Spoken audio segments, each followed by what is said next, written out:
c'est d'arriver un peu à avoir des rêves, et puis c'est pas gagné, et à tout mettre en œuvre pour y arriver, alors que beaucoup de choses te disent que ça va pas le faire, et que tu y arrives quand même. C'est ça l'audace, c'est sortir des sentiers battus et de se dire, je pense à un truc, je veux y arriver, je sais que c'est pas facile.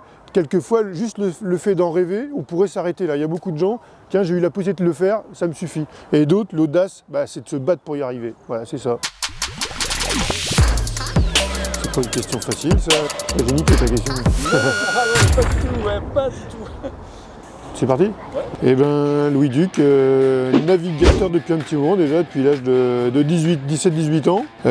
J'ai commencé en mini il y a quelques années, en 2005. Et puis me voilà, si on résume un petit peu, me voilà arrivé à quelques mois du départ du prochain Vendée Globe, avec, on va dire, 7 transats Jacques Vabre dans mon actif, 3 routes du Rhum, 2 transats anglaises, 3 Québec-Saint-Malo, une vingtaine de transatlantiques en tout. Voilà, ça fait un peu d'expérience qui me permet de me dire que j'ai droit de me présenter maintenant bientôt au départ du prochain Vendée Globe. Alors je suis normand, de toute façon, on est où là? On est à Caen, on est installé ici depuis 3-4 ans avec le bateau. On fait travailler des entreprises globalement normandes. On vient s'entraîner à Cherbourg, donc oui, on peut pas. Quand je suis à Lorient, c'est sûr qu'ils ne m'appellent pas le breton, hein, je suis le normand, donc oui, effectivement. Et puis surtout, voilà, ça fait depuis des années que je cours. Je me suis pas toujours entraîné dans le coin parce que j'ai été aussi prendre de l'expérience chez les Bretons. Mais à chaque fois on revient là, on a fait beaucoup de chantiers d'été avec les différents bateaux. On a eu l'occasion de construire un classe 40 par ici aussi, avec une partie qui était faite à Lorient et l'autre partie qui était faite à Caen ici, notamment chez V1D2. Comme quoi on a pu faire travailler les Bretons et les Normands ensemble et ça se passe pas si mal que ça.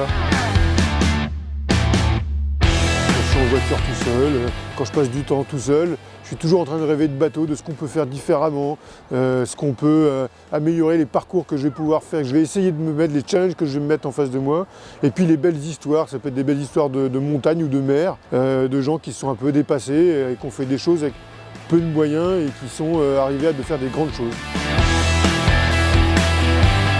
Pourquoi je suis là, j'en sais rien, par contre, tant que j'y suis, j'y reste.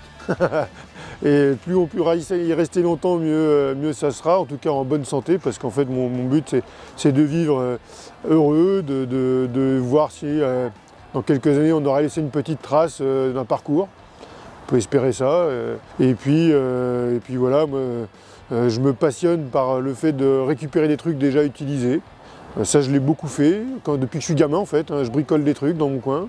Et puis peut-être qu'on peut amener, j'ai pas la prétention de changer le monde, hein, je suis pas là, a priori pas là pour ça, par contre on a tous un petit rôle.